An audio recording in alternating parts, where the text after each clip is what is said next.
la Torah. C'est pour ça qu'il prend les nuits à enseigner, les nuits étudier, pour transmettre, parce que son but à lui, c'est pas lui, c'est pas toi, c'est le monde. Et si tu fais savoir encore, et tu fais, ce matin j'ai regardé le monsieur, je dis, nous tu comprends, c'est profond. Mais est-ce que tu te rends compte de la grandeur de ce qu'on est en train d'apprendre? Comment elle est belle la Torah, comment elle est magnifique. Encore une lumière, encore une lumière. Et il sort d'ici, qu'est-ce que tu dis? C'est ce qu'il attend à Hachem. C'est ce qu'il veut à Hachem. Il ne veut pas que tu deviens un artiste ou que tu passes ton diplôme et que... C'est pas ça le but. Ce qui est marqué là. Sriotav Emrabot. Les mérites de cet homme-là, qui a mis sa vie pour le divin. Oui ou non? Dans ce cas-là, il y a marqué Emrabot. Mi pene chez Zokvim Srutugam et Maaseh Atovim chez Kolele. Puisque qu'est-ce qui se passe? C'est que toutes les bonnes choses qui sont faites, toutes les mises qui sont faites par les autres, grâce à moi. Pas grâce à moi. En réalité, il dit, tu participes à ces bienfaits-là. Chaque mitzvah qu'il fait, chaque chose qu'il fait, tu participes. Il dit le Rav, Siman Nosaf, il reste 2 et je vous laisse tranquille pour ce soir. Mazé Avat Hashem. Il dit le Chovot Alevavot, הוא שמח ושש בזכויותיו, לא מפני שהוא מתגאה או מתפאר בהן, אלא שהוא יתקרב על ידן אל השם. C'est quelqu'un qui vient, qui réfléchit. Dieu il m'a empêché de faire ça, j'aurais pu faire ça, il ne m'a pas donné, il m'a enlevé, j'aurais pas, Toda, Toda, Toda l'Hachem. Il remercie Hachem pour tout. Pourquoi? Parce qu'en réalité, c'est grâce à ce que tu me donnes que je peux me rapprocher de toi. C'est ce qu'il a dit avec Abraham, Lech Lecha, pour toi. Oui, mais si tu m'avais donné comme lui, parce que lui, par exemple, lui, il n'a pas ça. Si j'étais un, ben, tu serais un autre, tu serais plus toi. Et ce qu'il veut Hachem, c'est Lech Lecha. Avec ce que tu t'as donné, avec les difficultés, avec les problèmes il dit le Rav, Mipnei shu mitraret haim vechozer aleim bitshuva.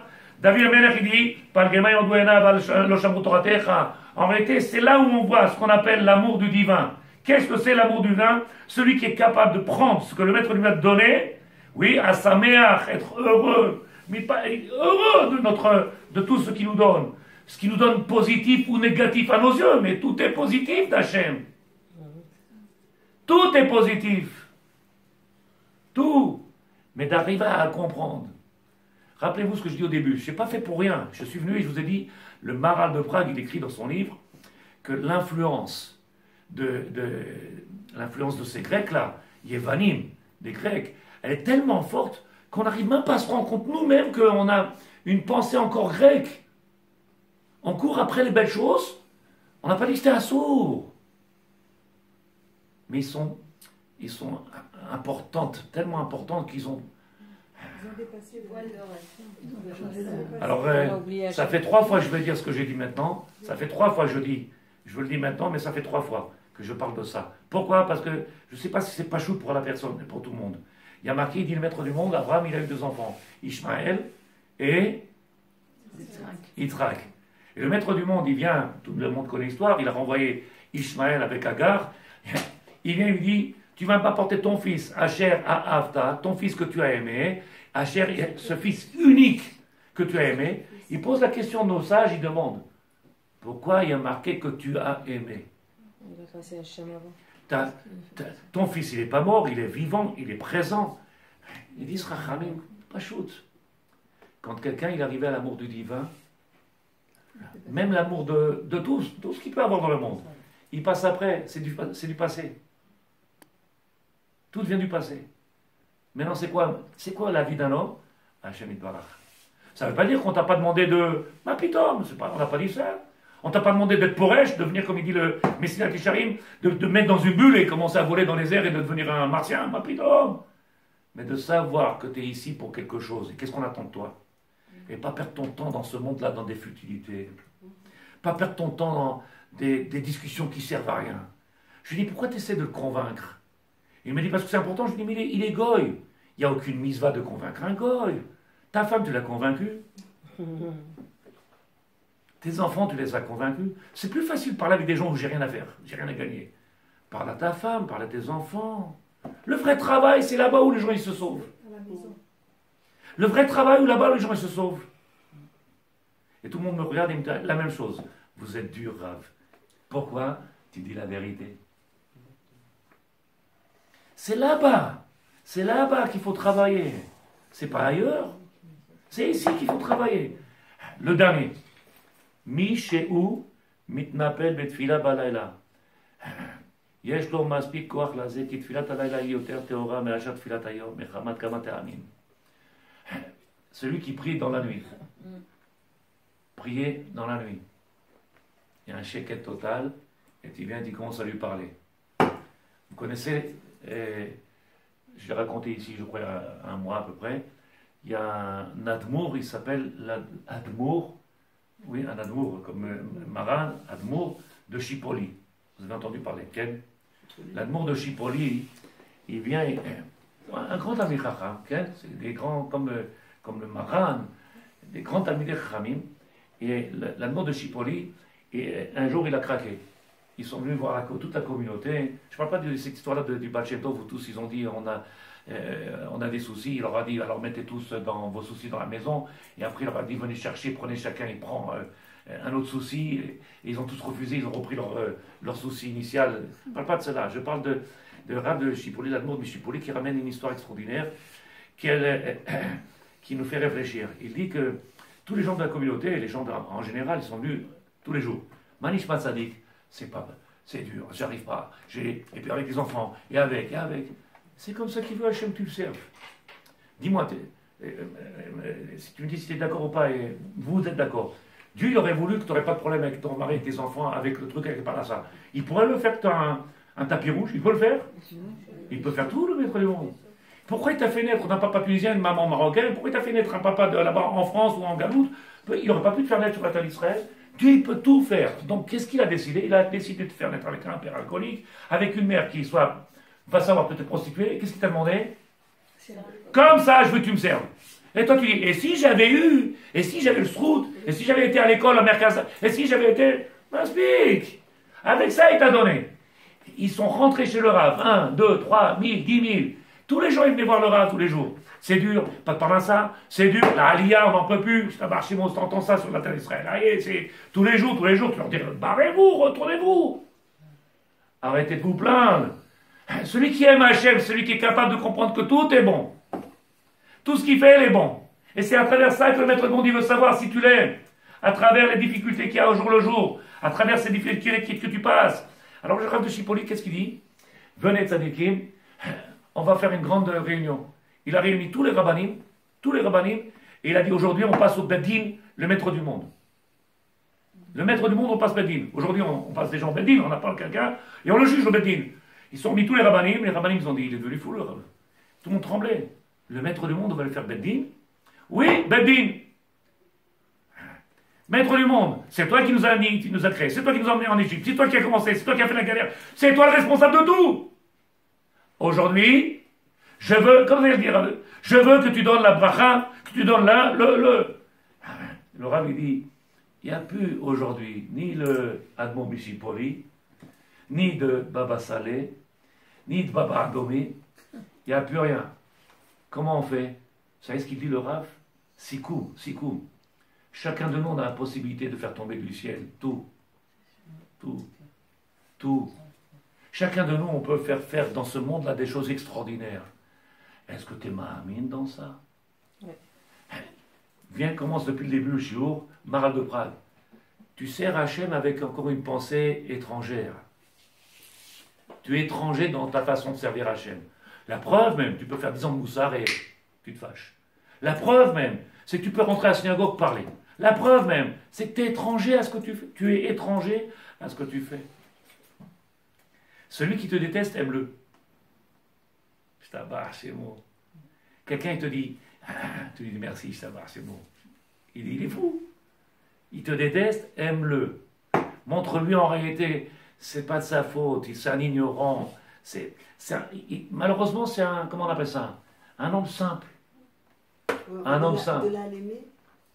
La Torah nous a demandé de l'aimer. Chachamim, ils ont dit, Aetza.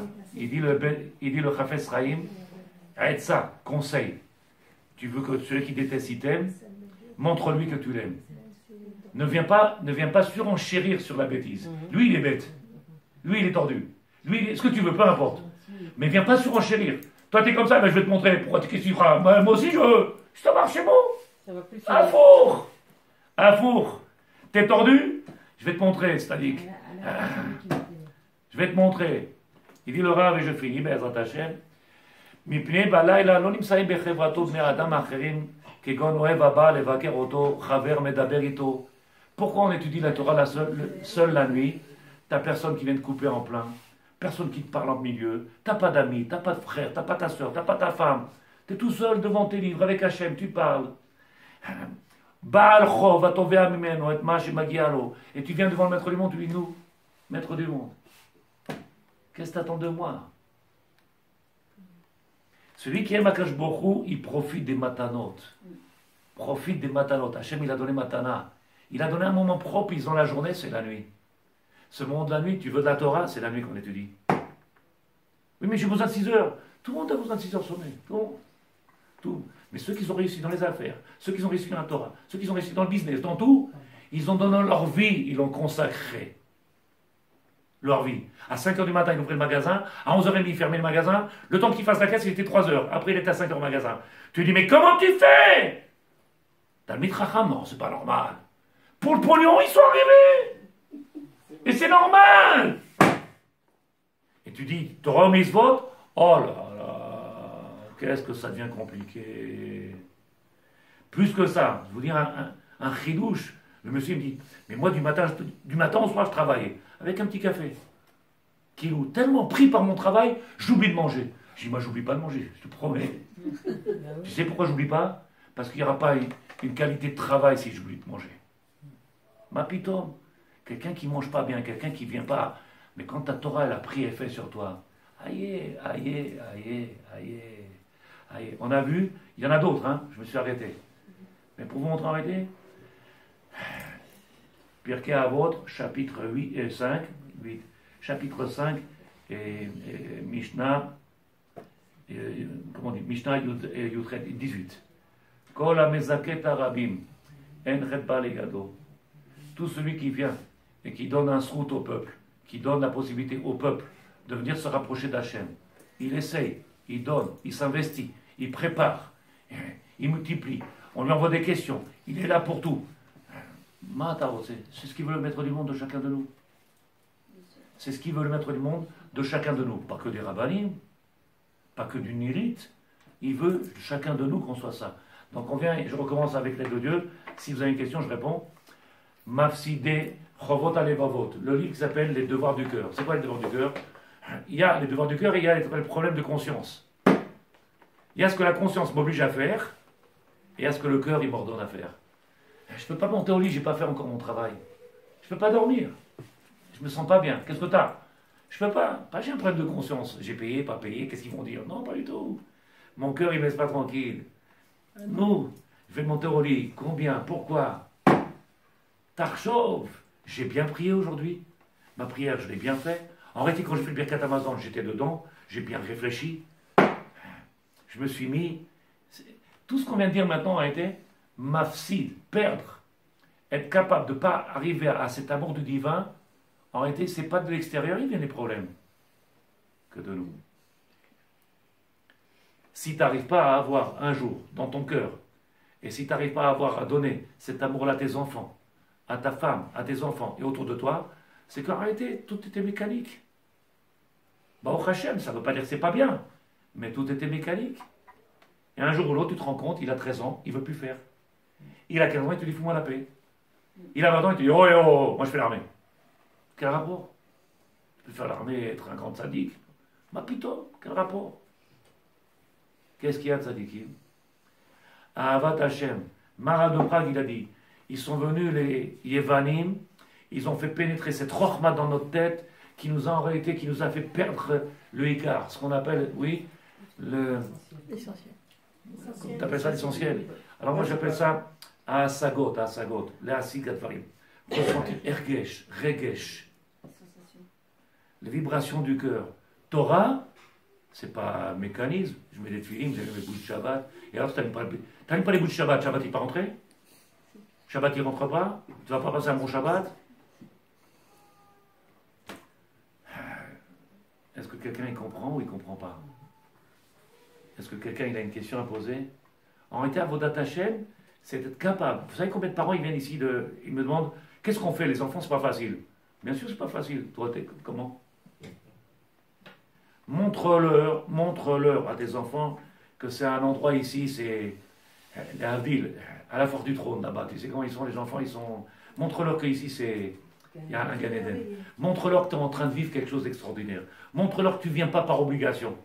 Montre-leur que tu ne regardes pas la montre tous les 5 minutes. Et ne fais pas des remarques en disant ah là, qu'est-ce qu'ils parlent beaucoup. Parce que tout ça, les enfants, ils voient, ils entendent, ils le vivent. Et quand il y en a un qui parle à la synagogue, tu te tais, le Rav il parle, on écoute, c'est du vrai Torah. Écoute comment c'est magnifique ce qu'il dit le Rav. Montre-lui. Montre-lui. Tu fais par obligation, ton fils va te montrer. Par obligation. Sarah, c'est quoi la chutzpah? Le shiur a fait. La chutzpah des derniers temps, elle viendra dévoiler le sheker dans lequel on vit. Les enfants, pourquoi ils ont du toupet? Pourquoi ils sont pleins de toupet et de chutzpah? Pourquoi ils sont pleins de chutzpah? Ils manquent de kavod à leurs parents. Et pourquoi? Qu'est-ce qu'ils disent? Nim'as lanu mea sheker. Vous n'avez pas marre de mentir? Parce que tu mets un kissou et roche, mais qu'est-ce que tu fais à côté? Ou qu'est-ce que tu fais pas? Et donc après les parents ils disent, les enfants, le dor il est dur, hein? Eh oui, parce qu'avec ta mère à l'époque, tu t'essaies. Aujourd'hui c'est fini. Ils en ont marre du sheker. Et donc les enfants, ils veulent du émet. Tu leur donnes du émet. Aujourd'hui, il n'y a jamais eu autant de soif dans le monde de Torah qu'aujourd'hui. Il n'y a jamais eu. Il n'y a jamais eu autant de soif. Les gens, ils veulent de la Torah. Mais ils ne veulent pas cette Torah-là qu'on vend pour faire. Non. Torah émet. Moshe émet, ve Torato émet. Torah, il était émet. Moshe, il était émet. Sa Torah, elle est émet. Il n'y a pas de zigzag. Il n'y a pas de combine. Il n'y a pas de machin. Être émet avec Hachem. Quelqu'un qui ne te dit pas tous les jours. Il y a de l'espoir. Moi, je dis que celui qui a compris la Torah, alors il peut vivre qu'avec l'espoir. Celui qui n'a pas de Torah, il n'y a pas d'espoir. Celui qui ne vit pas avec la Torah, qui ne prend pas la Torah comme référence, il n'y a pas d'espoir. Tous les matins, je me remets en question. Chez moi. Quand je fais ma prière, je me prépare. Et je prie, je lui demande est-ce qu'il accepte mes prières, est-ce qu'il m'ouvre les portes pour que je fasse des bonnes choses, tout ça. Alors je me dis, est-ce que c'est ça une préparation que... La préparation, c'est se dire comme ça. Écoute bien, Tzadek et Madame Esther.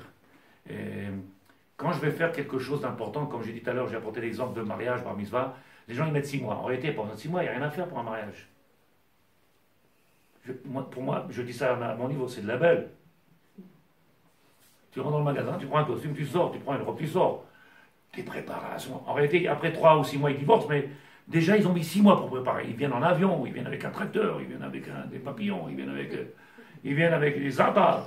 Ou alors ils viennent avec Dalmouka et le chameau. Le chameau pour le mariage, ou la choupa. Au Maroc. Ça marche. Mais tu es d'accord en réalité que tout ce que tu fais, il y a une préparation. Tu vas faire la tfila. C'est quoi je vais faire la tfila? Je vais parler au maître du monde. Donc je me mets en condition. J'essaie, comme il dit Rambam, il écrit que quand quelqu'un il veut prier, il faut qu'il enlève de sa tête tout ce qui l'empêche d'avoir cette concentration. Donc qu'est-ce qu'on fait? On vient, oh là là, Arnona. Bah oui, mais c'est normal, parce que tu n'es pas venu préparer. C'est pour ça que tu prends ça à Arnona. J'arrive même à faire la prière un peu à haute voix pour justement ne pas penser des... Alors moi je viens te dire, si tu as compris, Rambam il dit, on ne peut pas prier si on ne s'est pas préparé. Je n'ai pas chassé ce qui m'empêchera de faire, alors je ne pourrai pas. Pourquoi? Tu arrives au milieu de la tefila, c'est sûr. Tu te rappellerais ton mari, il a dit. Et au fait, toi, tu dis, ah oui, en fait, dans la mida. Et tu continues à parler, tu vois le film, et dans le mariage, il m'a donné 500 shekels. Pourquoi il m'a donné 500 shekels? Moi, j'ai donné 1000 shekels. Dans la mida, tu continues la mida. Tu fais un... Mais quand on lit à haute voix, on a quand même moins de pensées comme ça. Il est possible qu'en parlant plus fort, mais la préparation, c'est avant. Parce qu'au moment où on prie, c'est la préparation. C'est dur de ne pas penser du tout. La préparation, c'est avant, c'est les conditions dans lesquelles que je vais être après. Parce qu'au moment où tu es dans la tefila, qu'il n'y a plus de préparation, c'est fini. Non mais d'accord, la préparation, le boker, par exemple, où on se réveille. Le quoi, le? Du matin.